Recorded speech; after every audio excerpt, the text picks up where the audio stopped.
નમસ્કાર ખેડૂત મિત્રો, રામસાઈડ ક્રોપ સાયન્સ પ્રાઇવેટ લિમિટેડ વતી આપ સૌનો વિડીયોમાં સ્વાગત કરું છું। હવે આજે આપણે ચંદાસરના સૈયદ ગામમાં એક ડાંગરના ખેતર પર આવેલા છે કે જ્યાં આપણી કંપનીનું ઓલવિન વંડર પ્લસ અને ઝેલક્સ પીનો વપરાશ કરેલો છે ખેડૂતભાઈએ। તો આપણે ખેડૂતભાઈની માહિતી લેશું અને એમની પાસેથી જાણશું કે તેમને આપણું આ વસ્તુ વાપર્યા પછી કેવું લાગ્યું છે। તો સૌપ્રથમ તો તમારો પરિચય ને એવું આપજો। મારું નામ ચાવડા વિજય કુમાર સોમાભાઈ, ગામ સૈયાદ, તાલુકો ઠાસરા, જિલ્લો ખેડા। આ ખાતર મેં 15 દિવસ જેવું થયું વાપરેલ। આના સિવાય બીજું કોઈ પણ ખાતર મેં આપ્યું નથી। તો આ ખાતર વાપર્યા પછી આની ફૂટ અને આના મૂળ પણ સારા થાય અને આનો વિકાસ પણ સારો થયો। તો વિજયભાઈનું એવું કહેવું છે કે આની અંદર એમણે માત્ર એક જ વાર વાપરેલું છે ખાતર Alvin wonder plus ઝેલક્સ P urea સાથે।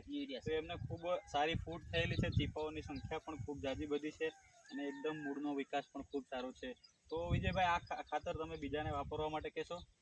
હા, મારા માટે તો મને તો અનુકૂળ લાગ્યું, તો હું દરેક ખેડૂત ભાઈઓને કહું કે બીજા ખેડૂત ભાઈઓ પણ આ ખાતરનો ઉપયોગ કરી શકે અને એનો ટ્રાયલ લઈ શકે, કારણ કે સારામાં સારું ખાતર અને આનું